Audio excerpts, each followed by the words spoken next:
여러분, 안녕하세요. 돈과 권력, 그리고 역사가 충돌하는 지점, 그 모든 것이 보이는 것처럼 단순하지 않은 곳. 금융 역사학자, 머니 히스토리입니다. 여러분, 혹시 아직도 기후변화가 진짜냐, 가짜냐 이런 논쟁에 시간 낭비하는 분들 계신가요? 글쎄요, 적어도 시장은 그런 논쟁 따위엔 관심이 없습니다. 시장은 이미 돈을 벌고 있거든요. 여러분의 경제적 부와 지혜에 거대한 축복이 깃들길 원하신다면 지금 바로 구독 버튼 누르고 이야기의 끝을 함께 하세요. 부의 역사는 바로 이런 통찰력에서 시작되니까요. 자, 보세요. 보험사들은 특정 지역 우편번호 전체를 보험 가입 불가 지역으로 지정하며 지도에서 지워버리고 있습니다. 헤지펀드들은 마치 금을 사들이듯 물 사용권을 미친 듯이 사들이고 있죠. 거대 에너지 기업들은 하루아침에 지구를 구하는 구원자인 척셀프 브랜딩의 열을 올리고 있습니다. 정부는요, 기후변화와 싸우는 척하면서 실제로는 기후변화 그 자체를 거래하고 있습니다. 왜냐하면 이 모든 공포와 정책 사이 어딘가에서 누군가는 깨달았기 때문입니다. 이건 단순한 위기가 아니다. 이건 기회다. 그것도 수조 달러짜리 기회라는 것을요. 지난 200년 동안 제국을 건설했던 바로 그 힘이 동시에 그들을 파괴할 위협이 되어왔습니다. 바로 에너지입니다. 석탄은 대영 제국의 지배력을 뒷받침했고 석유는 미국의 세기를 건설했습니다. 모든 제국의 부는 그들이 무엇을 태우느냐에 달려 있었죠. 그리고 모든 몰락은 그 연료가 고갈되거나 통제하기엔 너무 비싸졌을 때 시작되었습니다. 그래서 사람들이 기후위기가 세계 경제를 재편할 것이다 라고 말할 때 그건 절대 과장이 아닙니다. 이미 그렇게 되고 있으니까요. 새로운 건 위기 그 자체가 아닙니다. 이번에는 그 위기 자체가 상품이 되었다는 점이죠. 매연, 폭풍, 그리고 우리의 공포까지 이 모든 것이 거래 가능한 자산으로 바뀌었습니다. 이야기는 태양광 패널이나 전기차가 나오기 훨씬 전부터 시작됩니다. 19세기 산업혁명이 석탄을 화폐로 만들었던 시절로 거슬러 올라가죠. 1850년까지 영국은 전 세계를 합친 것보다 더 많은 석탄을 생산하며 공장, 선박, 식민지를 움직였습니다. 이건 단순한 에너지 혁명이 아니었어요. 제국 확장 전략이었죠. 뉴캐슬에서 수출되는 석탄 한 톤 한 톤이 영국의 세계 지배력을 한 파운드씩 더해주는 것과 같았습니다. 그리고 여기엔 대가가 따랐습니다. 그때조차 과학자들은 산업 배출물이 대기 자체를 바꾸고 있다는 사실을 인지하기 시작했습니다. 1896년 스웨덴의 화학자 스반테 아레니우스는 석탄 연소가 지구를 데울 수 있다고 계산해냈지만 이 발견은 철저히 무시당했습니다. 20세기 대부분 동안 기후변화는 환경 문제가 아니었습니다. 그건 하나의 비즈니스 모델이었죠. 곧 석탄의 자리는 석유가 차지했습니다. 새로운 제국의 연료였죠. 1900년대 록펠러의 스탠더드 오일부터 1970년대 오펙에 이르기까지 에너지를 통제하는 자가 부와 전쟁, 그리고 정책을 통제했습니다. 그러다 1950년대 후반 놀라운 일이 벌어집니다. 엑손의 과학자들이 소름 끼칠 정도로 정확하게 지구온난화를 예측한 겁니다. 그들의 내부 메모는 화석 연료 사용이 계속된다면 100년 안에 지구 온도가 섭씨 2, 3도 오를 것이라고 경고했습니다. 그들은 정확히 맞았고 그리고 그 사실을 묻어버렸습니다. 왜냐고요? 당신의 주력 상품을 죽이는 공포는 팔 수 없으니까요. 하지만 여기서 이야기는 극적인 전환을 맞이합니다. 1990년대에 마침내 정신을 차린 정부들은 오염을 처벌하는 대신 오염의 가격을 매겼습니다. 1997년의 교토의정서는 탄소 배출을 제한하기로 되어 있었죠. 하지만 그 대신 세계 최초의 오염 시장을 만들어냈습니다. 이 새로운 시스템 하에서 국가와 기업들은 탄소 배출권을 부여받았습니다. 본질적으로 특정 양의 이산화탄소를 배출할 수 있는 허가증이었죠. 만약 할당량보다 오염을 덜 시켰다면 남는 배출권을 더 많이 오염시킨 다른 누군가에게 팔 수 있었습니다. 이것이 바로 환경 문제에 대한 자본주의의 해결책이었습니다. 배출물을 자산으로 바꿔버리는 것. 생각해보세요. 우리는 오염을 멈춘 게 아닙니다. 그냥 오염을 현금화한 겁니다. 2005년까지 유럽연합은 세계 최대의 탄소 시장인 배출권 거래제를 출범시켰습니다. 오늘날 이 시장은 연간 1조 달러가 넘는 탄소 거래를 처리합니다. 서류상으로는 아주 우아해 보이죠. 하지만 현실에서는 그냥 카지노입니다. 간단히 설명해 볼게요. 한 회사가 연간 100만 톤의 탄소를 배출한다고 상상해 보세요. 정부는 이 회사에 80만 톤이라는 예산을 줍니다. 그럼 이 회사는 돈을 들여 배출량을 줄이거나 아니면 다른 곳에서 20만 톤어치의 탄소 배출권을 사와야 합니다. 그럼 그 배출권은 어디서 오는 걸까요? 바로 브라질에 나무를 심거나 케냐의 청정에너지에 자금을 대는 것처럼 다른 곳에서 탄소를 줄이거나 포집한다고 주장하는 프로젝트들에서 나옵니다. 하지만 이 시스템은 구명투성이었습니다. 나중에 밝혀진 바에 따르면 그런 프로젝트 중 다수는 실제 효과가 거의 없거나 전무했습니다. 어떤 숲은 애초에 존재하지도 않았죠.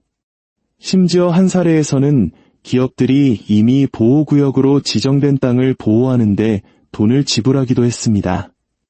결국 우리는 배출량을 줄이는 대신 오염은 그냥 사업 비용의 일부가 되고 친환경이라는 단어는 거래 가능한 스토리가 되어버리는 금융의 순환고리를 만들어냈습니다. 탄소 시장은 월스트리트의 최신 발명품이 된 겁니다. 바로 구원에 투기하는 방법이죠. 기후변화를 둘러싼 금융 시스템은 여기서 멈추지 않았습니다. 탄소 자체가 자산이 되자 재생에너지부터 재난보험에 이르기까지 그와 연결된 모든 것이 같은 길을 따르는 건 필연적이었습니다. 다음 타자는 재생에너지였습니다. 2010년대에 이르러 풍력과 태양광은 더 이상 소수의 실험이 아니었습니다. 거대한 투자 기회였죠. 정부는 수십억 달러의 보조금을 쏟아부었고 투자자들은 미래를 탈탄소화한다고 약속하는 펀드에 수조 달러를 쏟아부었습니다. 하지만 역사는 우리에게 가르쳐줍니다. 새로운 분야의 자본이 홍수처럼 밀려들 때 어떤 일이 벌어지는지를요. 바로 골드러시입니다. 이번에는 사막에서 석유를 시추하는 석유 재벌이 아니었습니다. 테크 거물들, 벤처펀드, 그리고 친환경 스타트업들이 다음 에너지 독점 시장을 장악하기 위해 경쟁했죠. 테슬라는 새로운 스탠더드 오일이 되었습니다. 테슬라의 기업 가치는 도요타, 폭스바겐, 포드의 시가총액을 합친 것보다 더 높이 치솟았습니다. 차를 더 많이 만들어서가 아니었어요. 더 깨끗한 내일이라는 아이디어를 팔았기 때문입니다. 그리고 그 무대 뒤에서는 원자재 전쟁이 시작되었습니다. 볼리비아의 리튬, 콩고의 코발트, 인도네시아의 니켈, 바로 배터리를 만드는 금속들이죠. 새로운 청정 에너지 혁명은 과거만큼이나 더럽고 착취적인 또 다른 채굴 제국 위에 세워졌습니다. 광산은 확장되었고 노동자들은 고통받았으며 국가들은 이제 핵심 광물이라 불리는 자원을 통제하기 위해 싸웠습니다. 그리고 이 지정학적 변화 속에서 새로운 초강대국이 조용히 선두로 나섰습니다. 바로 중국입니다. 중국은 전 세계 희토류 생산의 60% 이상, 재련 능력의 80% 이상을 통제합니다. 다시 말해, 서방이 태양광 패널과 전기차를 만드는 동안 그 공급망을 통제하는 것은 바로 중국이라는 뜻입니다. 20세기에 석유가 미국의 힘의 무기였다면 21세기에는 광물이 중국의 무기입니다. 이름은 바뀌었지만 전략은 똑같습니다. 자원을 통제하면 세계의 전환을 통제할 수 있습니다. 한편 금융부문은 재앙 그 자체에서 기회를 보기 시작했습니다. 한때 기후 리스크를 두려워했던 보험사들은 그것을 수익화하는 방법을 터득했습니다. 보험료를 인상하고 고위험 지역에서 철수했으며 재앙채권이라는 새로운 금융상품을 만들어냈습니다. 재앙채권, 즉 캣본드는 이렇게 작동합니다. 투자자들이 채권을 사면 정기적으로 이자를 받습니다. 하지만 허리케인이나 산불 같은 재난이 특정 조건을 충족하면 발행사는 투자자들의 원금을 그대로 가져가 손실을 메웁니다. 보험사에서 자본시장으로 리스크를 전가하는 방법이죠. 한마디로 투자자들은 말 그대로 재난이 일어날지 여부에 돈을 거는 겁니다. 그리고 리스크에는 가치가 있기 때문에 기후가 악화될수록 이 시장은 더 커집니다. 2023년까지 전 세계 캣본드 시장은 400억 달러를 넘어섰습니다. 연기금과 헤지펀드들이 자선 활동이 아니라 수익률 때문에 이 시장에 몰려들었습니다. 다른 모든 것이 불안정해 보일 때 재앙이야말로 신뢰할 수 있는 비즈니스가 되었기 때문입니다. 이것이 바로 지금 우리의 현실입니다. 모든 홍수, 화재, 가뭄이 단지 비극이 아니라 대차대조표상의 하나의 사건이 되어버린 세상 말입니다. 그 사이 월스트리트의 닫힌 문 뒤에서는 서남을 브랜딩하는 새로운 방법들이 발명되고 있었습니다. 대마불사가 시스템을 거의 붕괴시킬 뻔했던 2008년 금융위기 이후 금융계는 구원, 혹은 적어도 구원의 환상이 필요했습니다.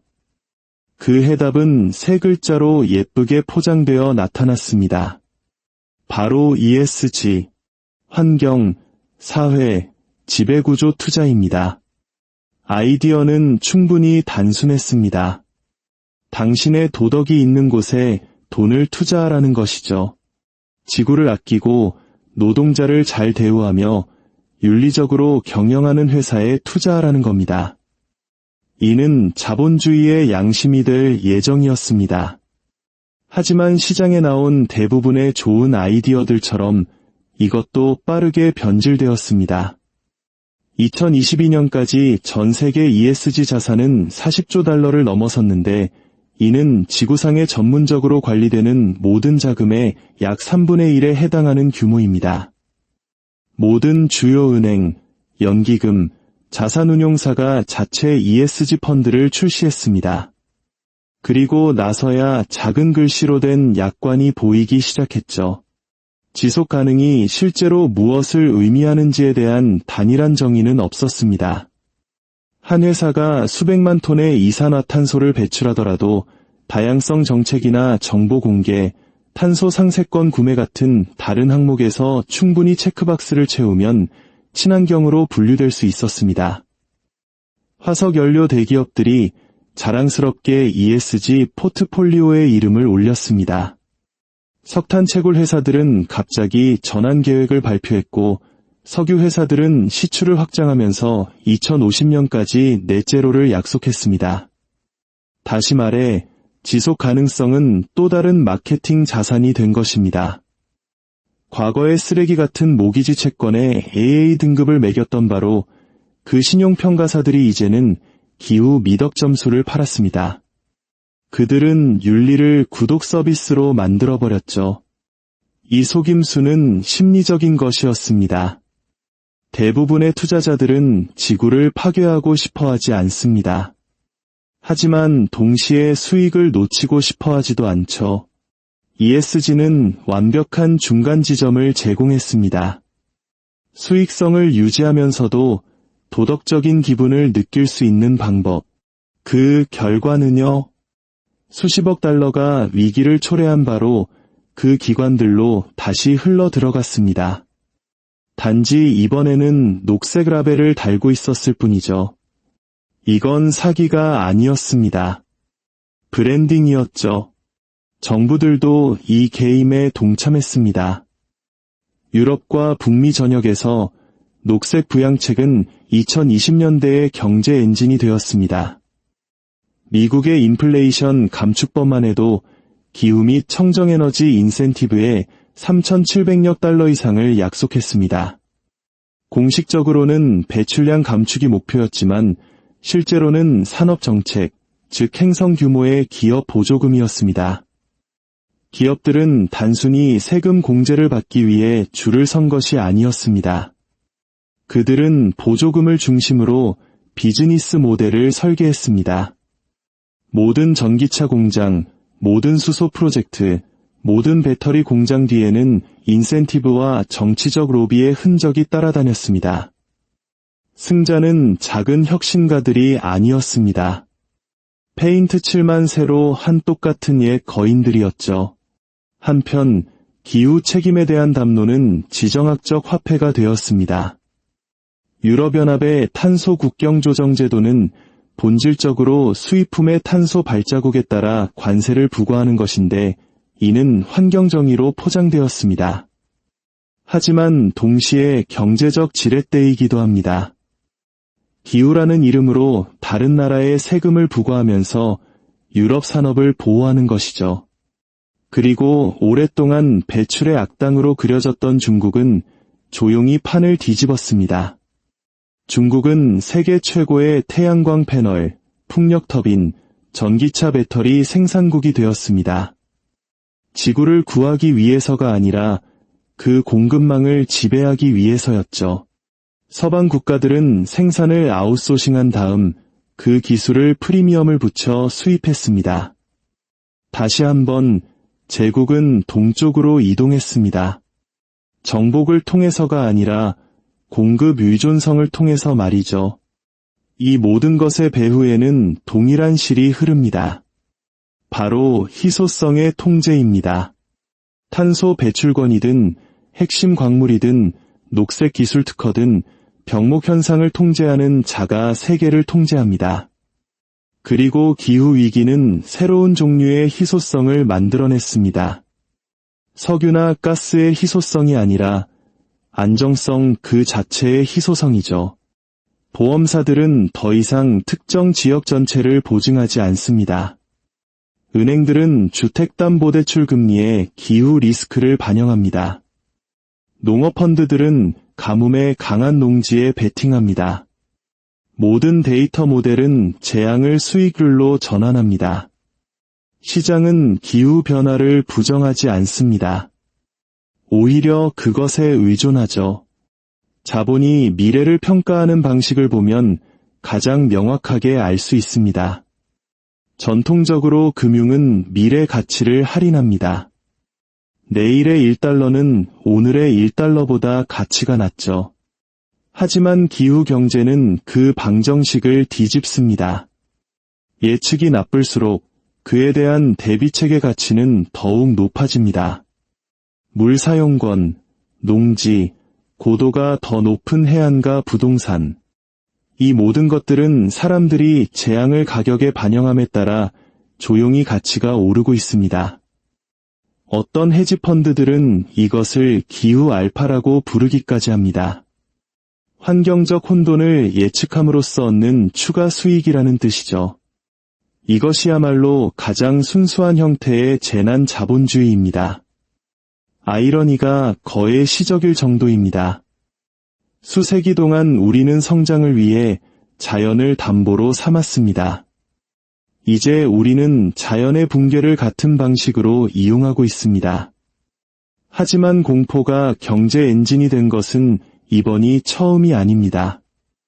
역사는 이런 사례로 가득합니다.